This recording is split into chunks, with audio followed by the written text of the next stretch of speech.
नमस्कार दोस्तों। आज हम बात करेंगे भारत का जो मिसाइल प्रोग्राम है उसके बारे में। क्योंकि भारत का जो मिसाइल प्रोग्राम है वो पंडित जवाहरलाल नेहरू के समय स्टार्ट हुआ था।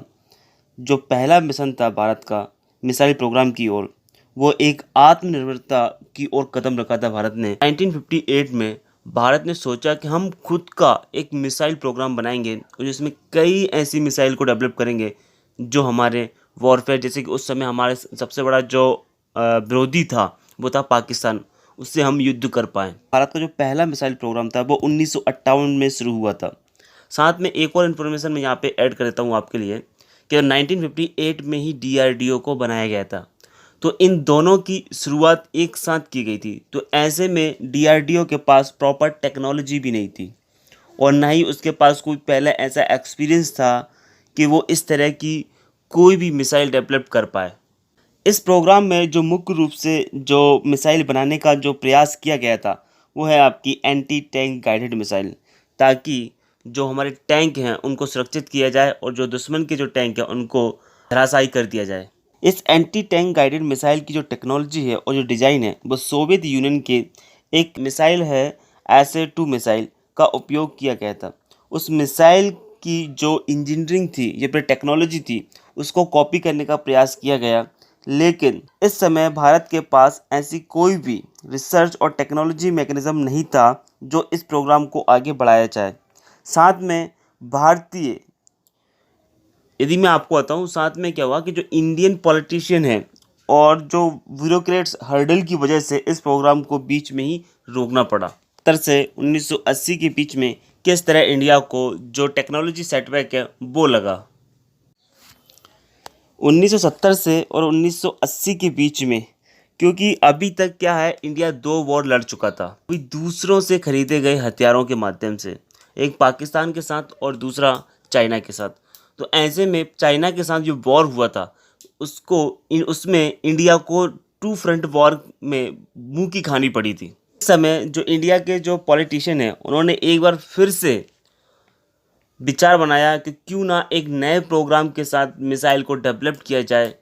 1970 में 2 नए मेजर मिसाइल प्रोग्राम को लॉन्च किया गया जिनका नाम है प्रोजेक्ट डेविल और प्रोजेक्ट वैलिएंट। अब इन दोनों प्रोजेक्ट के माध्यम से हम एक एक करके समझते हैं कि प्रोजेक्ट वैलिएंट का मतलब क्या होता है और प्रोजेक्ट डेविल का मतलब क्या होता है। देखो, प्रोजेक्ट डेविल एक शैतान, डेविल का मतलब होता है शैतान। वही यदि हम प्रोजेक्ट वैलिएंट की बात करें तो वैलिएंट का मतलब होता है बहादुर। तो इन दोनों में से कौन सा प्रोजेक्ट सक्सेसफुल हुआ था फॉर इंडिया और कौन सा सक्सेसफुल नहीं हुआ था, जानेंगे आगे। पहले यदि हम प्रोजेक्ट वैलिएंट की बात करें तो इस प्रोजेक्ट में जो टेक्नोलॉजी एक्सप्लोर की जाएगी उसमें लॉन्ग रेंज बैलिस्टिक मिसाइल, जिसकी जो दूरी है वो लगभग आपकी 8000 किलोमीटर तक होगी। लेकिन इस टेक्नोलॉजी और ब्यूरोक्रेसी हर्डल की वजह से डीआरडीओ के जो ऑफिशियल हैं उन्होंने इस प्रोग्राम को बंद कर दिया। लेकिन इस प्रोजेक्ट से डीआरडीओ के एक सफलता मिली थी, वो है आपकी मिसाइल इंजन टेक्नोलॉजी। अब यदि हम प्रोजेक्ट डेविल की बात करें तो इस प्रोजेक्ट को 1972 में शुरू किया गया था। 1972 में प्रोजेक्ट डेविल पर काम शुरू हुआ। उस समय के सोवियत डिज़ाइन की सतह से हवा में मार करने वाली एक मिसाइल की रिवर्स इंजीनियरिंग करके एक ऑपरेशनल मिसाइल का पूरा विस्तृत टेक्नोलॉजी हासिल की गई थी डीआरडीओ के द्वारा। ये जो सोवियत यूनियन की जो मिसाइल थी ये एक लिक्विड फ्यूल से चलने वाली इंजन और ठोस फ्यूल से जो इसका बूस्टर हुआ उस पर आधारित थी। लेकिन जो डीआरडीओ के जो वैज्ञानिक हैं उनका मानना था कि हम लगभग 1980 तक ये जो मिसाइल है उसको हम सफलतापूर्वक बना लेंगे। लेकिन इस प्रोजेक्ट में भी डीआरडीओ को सफलता नहीं मिली। कुछ टेक्नोलॉजी का एडवांसमेंट डीआरडीओ को मिला इस प्रोजेक्ट में, सॉलिड फ्यूल बूस्टर और एक लिक्विड फ्यूल हैवी इंजन में। सोवियत यूनियन की ये जो मिसाइल थी वो लिक्विड फ्यूल से चलने वाले एक इंजन पर बेस्ड थी। वहीं यदि हम बात करें इसके बूस्टर की तो बूस्टर का जो फ्यूल था वो था आपका सॉलिड फ्यूल। ठीक है, इन दोनों पर आधारित ये जो मिसाइल थी इसका रिवर्स इंजीनियरिंग करके डीआरडीओ ने उम्मीद लगाई थी कि हम लगभग 1980 तक इस मिसाइल को डेवलप कर लेंगे। लेकिन डीआरडीओ को कुछ टेक्नोलॉजी और ब्यूरोक्रेसी हर्डल की वजह से इसमें भी सफलता हासिल नहीं हुई।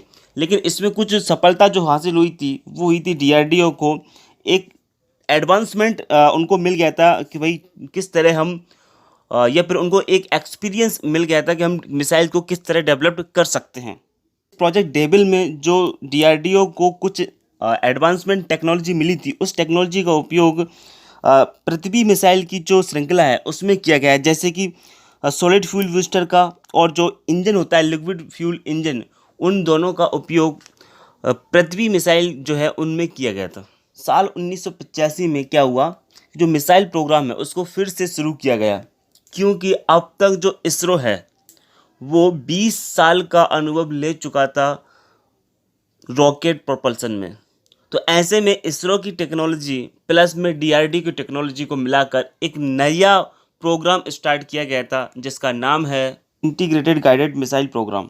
लेकिन इस प्रोग्राम को स्टार्ट करने से पहले जो एक कमेटी बनाई गई थी इस फ्रेमवर्क को स्टार्ट करने से पहले, कि हम कौन कौन सी कमियां जो लास्ट में हमने करी है, जैसे ब्यूरोक्रेसी हर्डल हुआ या फिर पॉलिटिशियन की इच्छा शक्ति हुई या फिर फाइनेंस की जो कमी हुई है, पैसों की जो कमी हुई है इन मिसाइल्स को बनाने में, उन सब को नोटिस किया गया और उन सब की कमी जो थी वो दूर की गई है इस प्रोग्राम में। इससे हमारे डीआरडीओ और इसरो को इसमें सफलता हासिल हुई।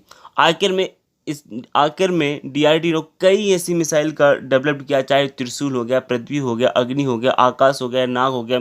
इन सभी मिसाइलों का प्रक्षेपण वो लगातार धीरे धीरे आज इस स्टेज पे पहुंच चुके हम कि अग्नि मिसाइल की लगभग 5 ऐसी मिसाइल को डेवलप्ड और उनको टेस्टेड कर चुके हैं जो न्यूक्लियर वारहेड को अपने साथ कैरी कर सकता है। जो स्क्रीन पे दिख रही है मिसाइल, इन सभी मिसाइलों का निर्माण डीआरडीओ के द्वारा इंडिजीनियस टेक्नोलॉजी पर आधारित किया गया है। कि आखिर में कैसे डीआरडीओ सक्सेसफुल हुआ 1980 के बाद। यदि आगे के वीडियो देखना है तो कमेंट करके बताइए कि आगे कौन सी वीडियो चाहिए आपको। और ये है इस वीडियो का अंत। मिलते हैं अगले वीडियो में।